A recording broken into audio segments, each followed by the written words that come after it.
ಈ ಕಾರ್ಯಕ್ರಮದ ಪ್ರಾಯೋಜಕರು ಗಡಿಯಾರ್ ಗ್ರೂಪ್ ಆಫ್ ಕಂಪನೀಸ್. ತ್ರಿವಳಿ ತಲಾಖ್ ಕ್ರಿಮಿನಲ್ ಅಪರಾಧವೆಂದು ಸಾರಿ ಕಾನೂನು ರೂಪಿಸಿದ ಬಳಿಕ ಈ ದೇಶದಲ್ಲಿ ಅಂತ ಎಷ್ಟು ಪ್ರಕರಣಗಳು ದಾಖಲಾಗಿವೆ ಎಂದು ಕೇಂದ್ರ ಸರ್ಕಾರದೊಂದಿಗೆ ಸುಪ್ರೀಂ ಕೋರ್ಟ್ ಪ್ರಶ್ನಿಸಿದೆ. ಇಂತಹದೊಂದು ಪ್ರಶ್ನೆಗೆ ಕಾರಣವಾಗಿರೋದು 2019ರಲ್ಲಿ ಸುಪ್ರೀಂ ಕೋರ್ಟ್ಗೆ ಸಲ್ಲಿಸಲಾಗಿರುವ ಅರ್ಜಿಗಳು. ತ್ರಿವಳಿ ತಲಾಖ್ ಅಸಿಂಧು ಎಂದು 2017ರಲ್ಲಿ ಸುಪ್ರೀಂ ಕೋರ್ಟ್ನ 5 ನ್ಯಾಯಾಧೀಶರ ಪೀಠ ಸಾರಿತ್ತು.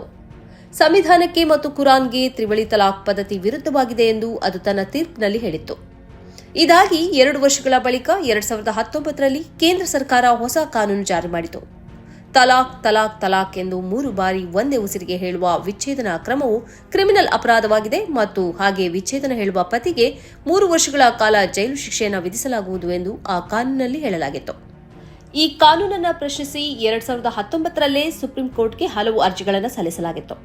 ತ್ರಿವಳಿ ತಲಾಖ್ ಅಸಿಂಧು ಎಂದು ಸುಪ್ರೀಂ ಕೋರ್ಟ್ ಘೋಷಿಸಿರುವುದರಿಂದ ತ್ರಿವಳಿ ತಲಾಖ್ ಕ್ರಿಮಿನಲ್ ಅಪರಾಧವಾಗಿ ಪರಿಗಣಿಸುವುದಕ್ಕೆ ಅರ್ಥ ಏನಿದೆ ಮತ್ತು ತ್ರಿವಳಿ ತಲಾಖ್ ಇಲ್ಲದೇ ಇರುವಾಗ ಅದು ಕ್ರಿಮಿನಲ್ ಅಪರಾಧವಾಗುವುದು ಹೇಗೆ ಎಂಬ ಬಹುಮುಖ್ಯ ಪ್ರಶ್ನೆಯನ್ನ ಈ ಅರ್ಜಿಯಲ್ಲಿ ಎತ್ತಲಾಗಿತ್ತು. ಇದೀಗ ಸುಪ್ರೀಂ ಮುಖ್ಯ ನ್ಯಾಯಾಧೀಶ ಖನ್ನಾ ಅವರ ನೇತೃತ್ವದ ಪೀಠವು ಈ ಅರ್ಜಿಯನ್ನು ವಿಚಾರಣೆಗೆ ಎತ್ತಿಕೊಂಡಿದ್ದು ಕೇಂದ್ರ ಸರ್ಕಾರಕ್ಕೆ ಈ ಕುರಿತಂತೆ ಸ್ಪಷ್ಟೀಕರಣವನ್ನು ಕೇಳಿದೆ. ತ್ರಿವಳಿ ತಲಾಖ್ಗೆ ಸಂಬಂಧಿಸಿ ಕಳೆದ 5 ವರ್ಷಗಳಲ್ಲಿ ಎಷ್ಟು ಕ್ರಿಮಿನಲ್ ಪ್ರಕರಣಗಳು ದಾಖಲಾಗಿವೆ ಎಂದು ಅದು ಪ್ರಶ್ನಿಸಿದೆ.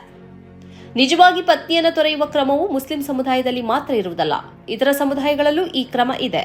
ಆದರೆ ಮುಸ್ಲಿಂ ಸಮುದಾಯದ ಕ್ರಮವನ್ನು ಮಾತ್ರ ಕ್ರಿಮಿನಲ್ ಪ್ರಕರಣವಾಗಿ ಪರಿಗಣಿಸಲಾಗಿದೆ ಎಂದು ನ್ಯಾಯವಾದಿ ನಿಜಾಮ್ ಪಾಷಾ ಅವರು ಸುಪ್ರೀಂ ಕೋರ್ಟ್ನಲ್ಲಿ ವಾದಿಸಿದ್ದಾರೆ.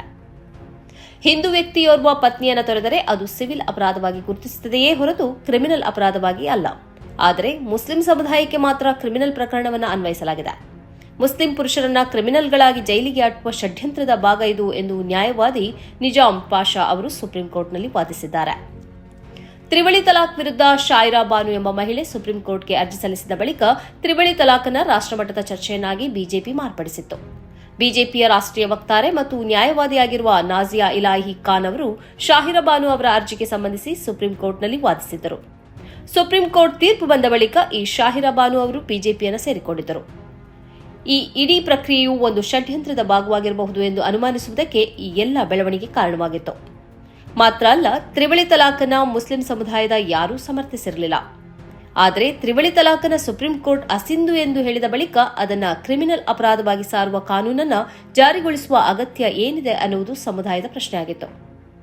ಇತರ ಸಮುದಾಯಗಳಲ್ಲಿ ಹೀಗೆ ಪತ್ನಿಯನ್ನು ತೊರೆದರೆ ಅದು ಸಿವಿಲ್ ಅಪರಾಧವಾಗುವಾಗ ಮುಸ್ಲಿಂ ಸಮುದಾಯಕ್ಕೆ ಮಾತ್ರ ಯಾಕೆ ಕ್ರಿಮಿನಲ್ ಅಪರಾಧದ ಕಾನೂನನ್ನು ಜಾರಿಗೊಳಿಸಲಾಗಿದೆ ಎಂದು ಮುಸ್ಲಿಂ ಸಮುದಾಯದ ಪ್ರಮುಖರು ಪ್ರಶ್ನಿಸಿದ್ದರು. ಇದೀಗ ಸುಪ್ರೀಂ ಕೋರ್ಟ್ ಈ ವಿಷಯದಲ್ಲಿ ಕೇಂದ್ರ ಸರ್ಕಾರದ ಸ್ಪಷ್ಟೀಕರಣವನ್ನು ಕೇಳಿದೆ.